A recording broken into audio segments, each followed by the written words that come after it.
तो बच्चों, आज का हमारा चैप्टर है सूरदास के पद 10th क्लास में, जो आपके पहला लेसन है सूरदास के पद, जिसमें हमारा पहला पद है उधो तुम हो अति बड़भागी। इसमें गोपियों ने उधो को उलाहना दिया है, ताना दिया है कि हे उधो तुम बहुत ज़्यादा भाग्यवान हो। एक तरह का तंज कसा है उनको कि तुम प्रेम के देवता के पास रहते हो लेकिन फिर भी तुम्हें प्रेम नहीं हुआ। तुम उससे तेल लगे गगरे के समान हो, जो कितनी भी बार पानी में डुबाया जाए पर उस पर पानी का असर नहीं होता। तुम कमल के उस पत्ते के समान हो जिस पर पानी का कोई असर नहीं होता। इसी तरह तुम प्रेम के देवता के साथ रहते हो लेकिन फिर भी तुम पर प्रेम का कोई भी रंग चढ़ा नहीं है। हम गोपियाँ अबला हैं, भोली हैं और हम केवल अपने कृष्ण की ही भक्ति करेंगे और उसी में ही हम संतुष्ट हैं।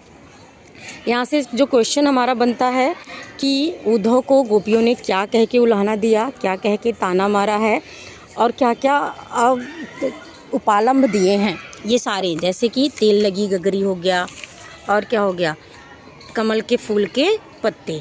बस 2 चीज़ें आपको याद रखनी है और यहाँ से यही एक आपका क्वेश्चन भी बनता है। अगला हमारा पद है कि मन की मन ही मांझ रही, कहिए जाए कौन पे उद्धव नाही परत कही। अब यहाँ गोपियाँ कहती हैं हमारे मन में जो भी बातें थीं वो हमारे मन में ही रह गईं और हम जो भी कहना चाहते थे वो हम कह नहीं पाए और आपसे हम क्या कहें उद्धव।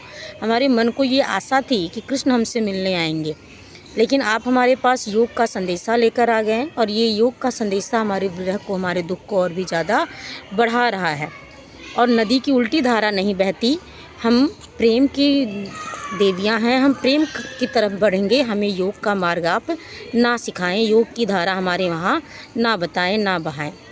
इसमें अनुप्रास अलंकार भी है, पुनरुक्त प्रकाश अलंकार है।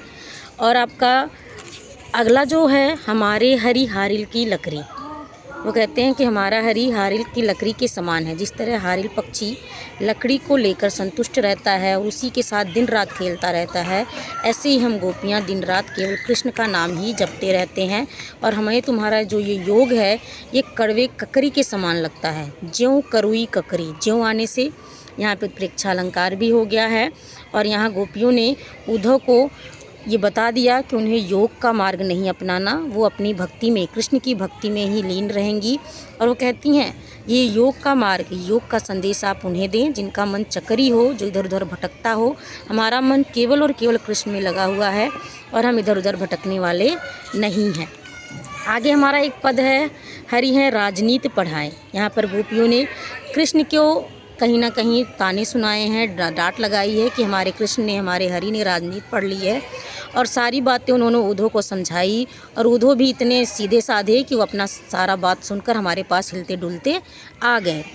और कह रहे हैं कि उद्धव तो पहले ही इतने भोले भाले, ऊपर से कृष्ण जैसा चतुर उन्हें मिल गया जिसकी बातों में आकर कृष्ण उद्धव हमारे पास आ गए।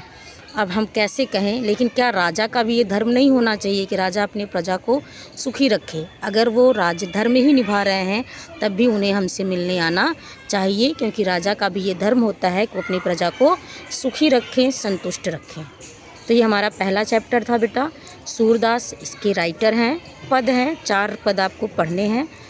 धन्यवाद।